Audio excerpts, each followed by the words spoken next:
Hello students, welcome to the next class of ICSE 8 science chemistry class है ये आपका। And जो chapter हमारा चल रहा है, फर्स्ट चैप्टर मैटर, उसका पीरियड 5 है। एंड आज इसका लास्ट क्लास होगा इस चैप्टर का। ठीक है, मतलब सारे टॉपिक आज कवर हो जाएंगे जितने भी आपके सिलेबस में है। तो देख लेते हैं आज के क्लास में हम कौन कौन से टॉपिक कवर करेंगे। आज के क्लास में जो टॉपिक हम कवर करने वाले हैं वो है लॉ ऑफ कंजर्वेशन ऑफ मास, इसके बारे में समझेंगे। एंड एक्टिविटी एंड एक्सपेरिमेंट, एक एक्सपेरिमेंट के बारे में बात करेंगे। एंड जो कंजर्वेशन ऑफ मास है इसी से रिलेटेड थोड़ा बहुत आपको नॉलेज आज शेयर करेंगे। ठीक है, तो चलिए स्टार्ट करते हैं। थोड़ा फोकस कीजिए, ज़्यादा कुछ हार्ड कंसेप्ट ये है नहीं, बहुत ही सिंपल सा कंसेप्ट है। तो डेफिनेशन क्या है पहले इसका देख लेते हैं। मैटर कैन, जो लॉ ऑफ कंजर्वेशन ऑफ मास है वो एक्चुअली क्या बताता है, वो ये बताता है कि जो मैटर है, matter can neither be created. ठीक है, मैटर को हम लोग ना क्रिएट कर सकते हैं ना उसको डिस्ट्रॉय कर सकते हैं किसी केमिकल रिएक्शन। मतलब मैटर जो है ना क्रिएट होगा ना डिस्ट्रॉय होगा। ठीक है, मैटर जो हमने देखा है कि वो सिर्फ जो है चेंज होगा one form to another form. तो this is law of conservation of mass actually. इसका दूसरा डेफिनेशन भी हम बोल सकते हैं कि in a chemical reaction the total mass of reactants is equal to the total mass of the products। ये केमिकल रिएक्शन का बात किया है। देखिए ये जो फर्स्ट डेफिनेशन है एक सिंपल डेफिनेशन बोला गया कि matter can neither be created nor be destroyed. ये आप इजीली याद रख सकते। किसी भी मैटर को ना इंसान क्रिएट कर सकता है ना उसको डिस्ट्रॉय कर सकता है। वो ना क्रिएट होगा ना डिस्ट्रॉय होगा। क्या होगा, वो सिर्फ एक स्टेट से दूसरे स्टेट में चेंज हो जाएगा, उसका फॉर्म चेंज हो जाएगा। ठीक है, but it can never be destroyed और it can not be created also. ठीक है, उसको ना डिस्ट्रॉय किया जा सकता है और ना क्रिएट किया जा सकता है इन एनी केमिकल रिएक्शन। जब कोई केमिकल रिएक्शन होता है ना, तो दूसरा डेफिनेशन मैं समझाता हूँ आपको। जब कोई केमिकल रिएक्शन होता है ना तो उसमें एक से ज़्यादा एलिमेंट जो है, चलिए मैटर मान के चलिए, जो है रिएक्ट करते हैं आपस में एंड कुछ और जाके बनता है। तो पहले जो एलिमेंट एक साथ में रिएक्ट करते हैं उनको कहते हैं रिएक्टेंट्स। उनको क्या कहते हैं, रिएक्टेंट्स। और रिएक्शन के बाद जो आता है उनको कहते हैं प्रोडक्ट्स। तो ये जब केमिकल रिएक्शन आप पढ़ेंगे उसमें आपको इस चीज़ का और इन डेप्थ नॉलेज मिलेगा।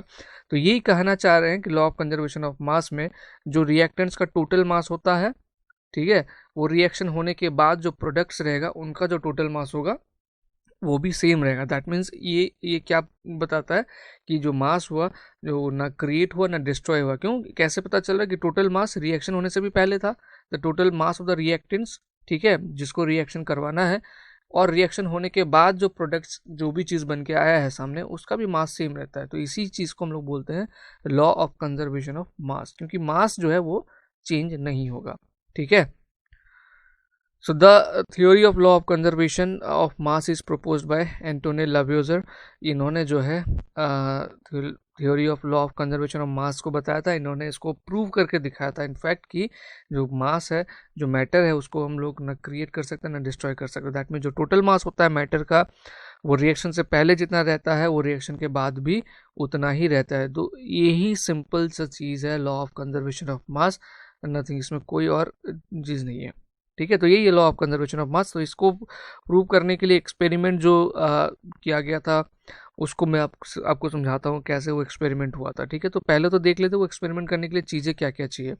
तो कोनिकल फ्लास्क चाहिए, एक 10 ml ट्यूब चाहिए। ठीक है, मीन्स उसके बाद 2 मेजरिंग सिलेंडर्स। ये मेजरिंग सिलेंडर्स ये सब आपने केमिस्ट्री लैब स्कूल में देखा होगा।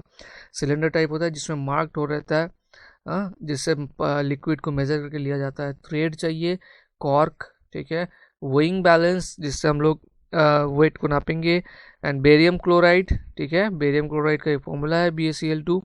सोडियम सल्फेट सॉल्यूशन जिसका Na2SO4, इसको हम लोग इस तरह से लिखते हैं।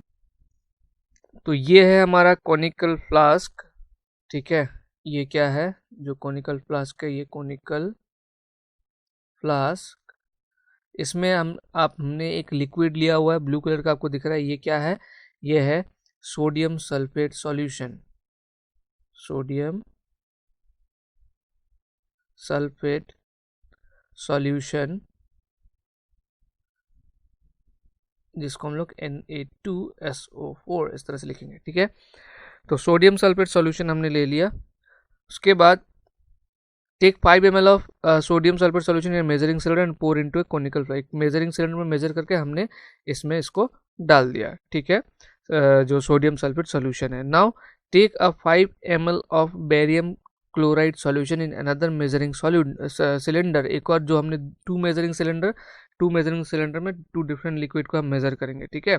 जब भी हम केमिकल रिएक्शन वगैरह का स्टडी करते हैं तो हर एक केमिकल को अलग अलग कंटेनर में मेजर करते हैं, नहीं तो रिएक्शन कर जाएगा। तो इसीलिए जब बेरियम क्लोराइड सॉल्यूशन लेंगे वो अलग मेजरिंग सिलेंडर में हम लोग 5 ml का लेंगे एंड उसको एक 10 ml टेस्ट ट्यूब में, ये टेस्ट ट्यूब में हमने उसको डाल दिया। ये जो आप दिख रहा है ब्राउन कलर का, ये है बेरियम क्लोराइड सॉल्यूशन, ठीक है। नेक्स्ट स्टेप क्या करना है, ये किस तरह से तैयार करना है एक्सपेरिमेंट को वो समझा रहा है। उसके बाद tie the test tube with a thread. हम क्या करेंगे, ये जो टेस्ट ट्यूब है इसको एक थ्रेड से हम लोग बांध देंगे। थ्रेड से बांध के उसको इसके अंदर क्या करेंगे, हम लोग डाल देंगे, ठीक है। ये टेस्ट ट्यूब को हमने एक थ्रेड से इसके अंदर डाल दिया। तो इसमें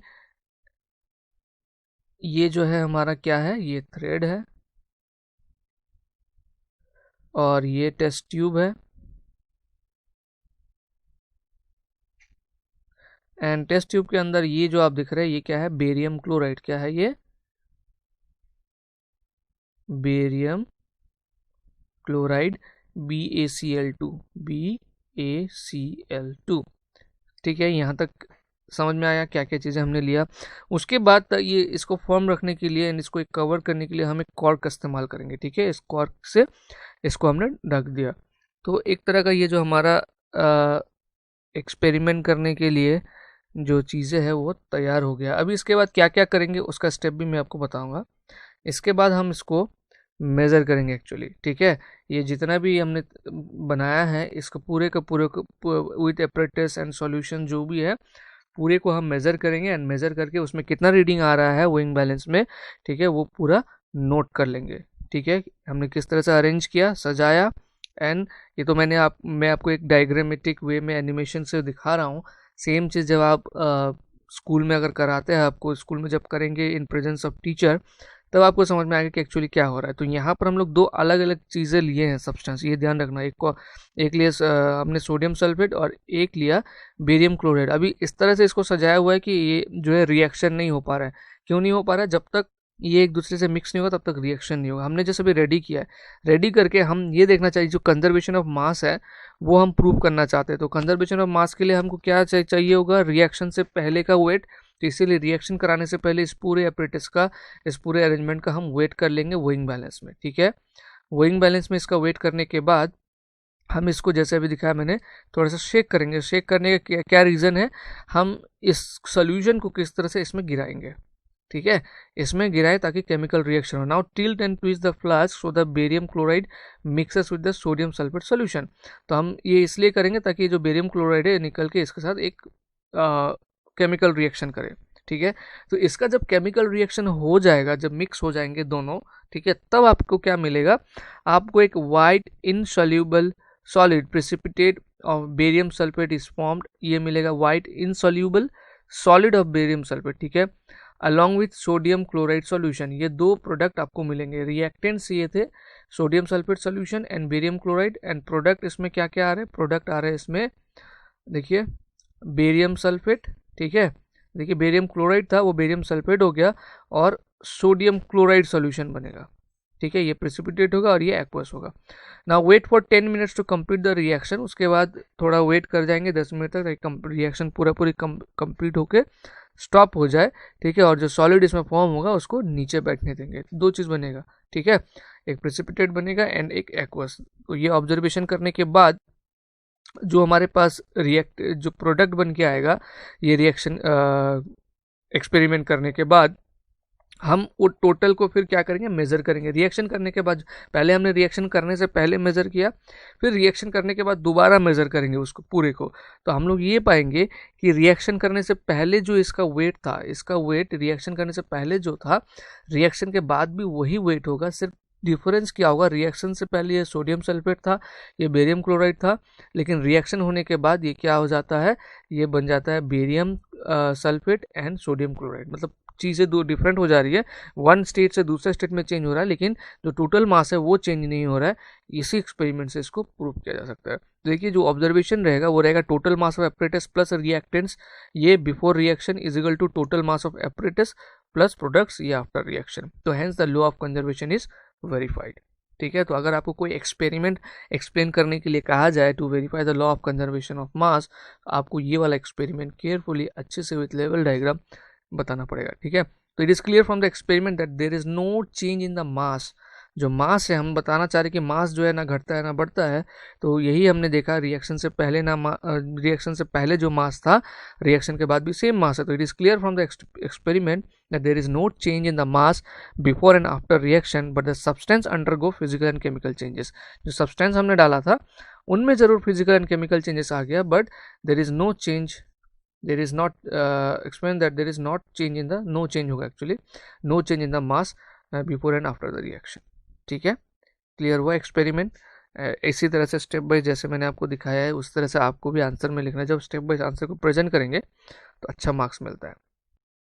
स्टूडेंट्स, आपको पता है जब लकड़ी को जलाया जाता है तो पूरी तरह जल जाने के बाद जो राख आ जाता है वो राख का मास और जो वुड का मास है ये कभी बराबर नहीं होता, दोनों का मास जो है अलग अलग होते हैं।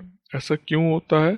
इसके पीछे का रीज़न ये है कि जब रिएक्शन होता है, रिएक्शन मीन्स यहाँ पे बर्निंग को हम बताना चाह रहे हैं, उससे पहले जो मास ऑफ एयर है और रिएक्शन के बाद मतलब जल जाने के बाद जो गैसेस प्रोडक्ट उसमें बनते हैं, क्योंकि कुछ आपने देखा होगा जलते वक्त धुआं भी उड़ता है, तो दैट मीन्स कुछ गैसेस प्रोडक्ट भी बनते हैं। ये दोनों को हम कंसिडर नहीं करते। अगर ये दोनों को कंसिडर करेंगे तो जो टोटल मास होगा वो हमेशा सेम ही आएगा। लेकिन लकड़ी जब जलाते हैं उस समय जो एयर का मास होता है उसको, एंड जल जाने के बाद जो गैसेस प्रोडक्ट होता है मतलब कुछ धुआं बन के उड़ जाता है, उसके मास को हम कंसिडर नहीं करते हैं। इसीलिए दोनों के मास में हमको डिफरेंस मिलता है। ठीक है स्टूडेंट्स, अगला एक और पॉइंट मैं आपको समझाता हूँ। अगर एक मैग्नीशियम के रिबन को आप हवा में जलाते हैं तो एक वाइट कलर का सॉलिड मैग्नीशियम ऑक्साइड जो है फॉर्म होगा। तो जो मास ऑफ मैग्नीशियम ऑक्साइड होगा वो मास ऑफ मैग्नीशियम से ज़्यादा होगा। मैग्नीशियम रिएक्शन से पहले उसका जितना मास था और मैग्नीशियम ऑक्साइड बनने के बाद उसका जो मास होगा वो ज़्यादा हो जाएगा। इसका रीज़न क्या है? दिस इज़ बिकॉज जो मास ऑफ ऑक्सीजन है उसको हमने पहले कंसिडर नहीं किया था ना, उसको अगर हम लोग कंसिडर करेंगे तो जो मास होगा वो दोनों बराबर ही हमको मिलेगा। ठीक है, तो ये दोनों पॉइंट्स आप अच्छे से याद कर लीजिएगा। ओके, ये अंकल ने जो भी चीज़ आपको अभी समझाया है मैं उसको एक और बार आपको दोहरा देता हूँ, ठीक है। जो लॉ ऑफ कंजर्वेशन ऑफ मास हमने पढ़ा था एक्चुअली उन्होंने वही चीज़ बताया है। जब एक उन्होंने बताया कि जब वुड को हम बर्न करते हैं, ये आपने नोटिस भी किया होगा कि जब वुड को बर्न किया जाता है, बर्न करने के बाद जो एसेस आता है, ठीक है, वुड को बर्न करते हैं, है ना, बर्न करने के बाद क्या बनता है, वो एसेस बनता है। तो वुड को जब बर्न किया जाता है उसको, उसमें क्या रहता है, एक एयर भी रहता है ना। एंड एसेस जब बनता है, एसेस बनने से पहले कुछ गैसेस प्रोडक्ट्स जैसे धुआं टाइप आप देखते हैं कि जब इसको जलाया जाता है किसी भी चीज़ को, धुआं जरूर निकलता है, तो कुछ गैसेस प्रोडक्ट्स भी इसमें बनते हैं। ये चीज़ आपने नोटिस किया होगा। तो यहाँ पर ये कहना ये चाह रहे थे कि वुड का मास और एसेस का मास डिफरेंस होता है। ये डिफरेंस क्यों होता है? यहाँ पे एक रिएक्शन भी बोला है, तो रिएक्शन जो एक्चुअली बर्निंग है ना। तो यहाँ पर ये डिफरेंस क्यों हो रहा है? क्योंकि जब हमने इसको जलाया था तब हमने जो एयर का मास है उसको कंसिडर नहीं किया था, एंड ये जल जाने के बाद इसका जो प्रोडक्ट है, ये प्रोडक्ट एसेस के साथ गैसेस प्रोडक्ट भी है, तो गैसेस को भी हम कंसिडर नहीं कर रहे, तभी जो है इनका मास का डिफरेंस है। ठीक है, अदरवाइज अगर पूरे का पूरा रिएक्टेंट जैसे वुड के साथ एयर भी था और यहाँ पे एसेस के साथ जो है गैस भी बना हुआ है, पूरा का पूरा को अगर हम लोग कंसिडर करेंगे तब हम देखेंगे जो यहाँ इस साइड का मास है एंड आफ्टर रिएक्शन जो मास होगा दोनों क्या होगा, सेम होगा, दोनों में कोई डिफरेंस नहीं होगा। तो ये कहना चाह रहे थे वो। एंड सेकेंड वाले में भी उन्होंने एक एक्सपेरिमेंट समझाया। वो क्या था कि एक मैग्नीशियम का रिबॉन को जो है एयर में जलाया गया कुछ देर, तो उस समय एक मैग्नीशियम ऑक्साइड फॉर्म हुआ। तो ये मैग्नीशियम ऑक्साइड का एक्चुअल में जो मास है मैग्नीशियम से ज़्यादा है। ठीक है, the mass of magnesium oxide is more than the mass of magnesium because the mass of oxygen used is not consider. ये बर्निंग करते समय यहाँ पे क्या यूज़ हुआ है, ऑक्सीजन भी यूज़ हुआ है। तो अगर इसको कंसिडर करेंगे तब दोनों का मास जो है बराबर मिलेगा। अगर इसको कंसिडर नहीं करेंगे तो आपको मैग्नीशियम का मास कम मिलेगा और मैग्नीशियम ऑक्साइड का मास जो है ज़्यादा मिलेगा। तो ये आपको रिएक्शन से दिखाया हुआ है। जब ये मैग्नीशियम बर्न होता है तो ऑक्सीजन इसके साथ मिक्स होता है एंड देन जो प्रोडक्ट आता है वो है ये 2M जो मैग्नीशियम ऑक्साइड। ठीक है, तो यही चीज़ उन्होंने भी समझाने की कोशिश किया था आपको। एंड आज के चैप्टर में यही था, law of conservation of mass ही बचा हुआ था, तो उसको हमने कंप्लीट कर लिया है। उसके बेसिस पे आज के जो भी टॉपिक हमने पढ़ा उसके बेसिस पे ये क्वेश्चंस आपके लिए होमवर्क पर है। State the law of conservation of mass, what do you observe when barium chloride solution is mixed with sodium sulphate solution. जो एक्सपेरिमेंट हमने बताया उसके बेसिस पे ये क्वेश्चन है। Now when wood is burned in air why the mass of ash is less than that of wood. तो ये चीज़ आपको अंकल ने समझा दिया है। When magnesium is burnt in air, there is an increase in the mass of the mass after the reaction. Okay, so ये भी चीज़ समझा दिया आपको। आप मतलब ये सारे आंसर आज के क्लास में आपको मिल जाएगा, फटाफट आप इसको कंप्लीट कर लेना। ठीक है स्टूडेंट्स, तो मिलते हैं हम नेक्स्ट क्लास में। अगले क्लासेस में हम थोड़ा बहुत डिस्कस करने की कोशिश करेंगे question answer, and then next chapter उसके बाद शुरू होगा। ठीक है, तो मिलते हैं नेक्स्ट क्लास में। अब तक तो अपना ध्यान रखिए, बाय बाय।